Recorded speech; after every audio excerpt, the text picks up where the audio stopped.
You're not a Christian. Just look at you. That's a phrase I hear and a phrase I fear when I stumble and fall and have to face myself in the mirror. Like gum in a shoe, it sticks to me like glue. I don't just hear it from me, but at times I hear it from others too. Cause the standard is so high. I want to be like Jesus, and so hard I try, but the reality sets in anytime I get near a pool and try to walk on water.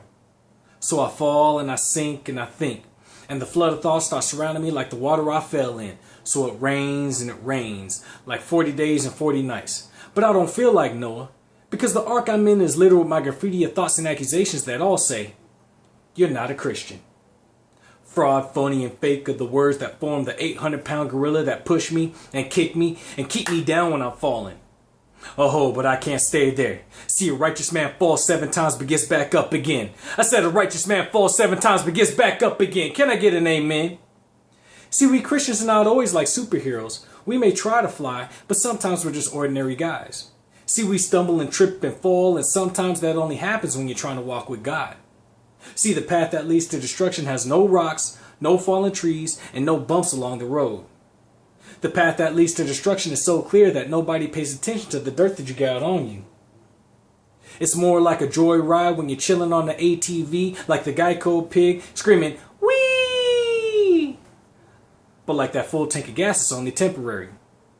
So while everybody else is joyriding, they see me stumble along this rocky, bumpy path, has them asking, so what's his problem? See, when I say that I'm a Christian, they don't expect me to just be good. They expect me to be good with one less O in the middle.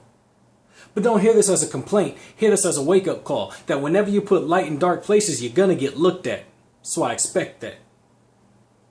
So while I'm stumbling along this rocky, bumpy path, they're sitting there doing the math, adding up the times I've fallen. But from a Christian perspective, there's a problem with that arithmetic. See, your successes are not less than the numbers of times you've fallen, but are equal to or greater than the grace and mercy multiplied by the numbers of times you got up. And I will get back up, because the word has prepared me with tactics that seem a lot more like football practice. And if you ever done up downs, you know what I mean. See, even the greatest get tackled to land on their backs, but their mark of a greatness is that they get back up in a snap. And the mark of a Christian is evident in the scars he carries with him after the fall, but they only become scars because he got up, pushed on, and lived on. Only the living carry scars in that spiritual.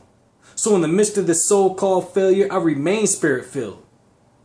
So if the scars I carry with me teach you one thing, let it teach this and let it be heard. I can sum it all up in just 3 little words. Get back up.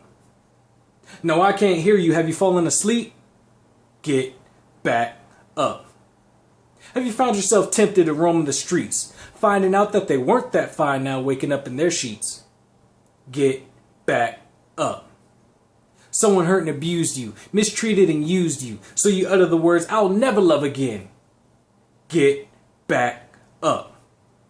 Just when you thought you were doing better, you found in the end, you fall into the same sin. Get back up. Now I still can't hear you. Have you fallen asleep? We don't sit in defeat. You should be on your feet. Because as an army of God, we will never retreat. So I say it one last time. Get back up.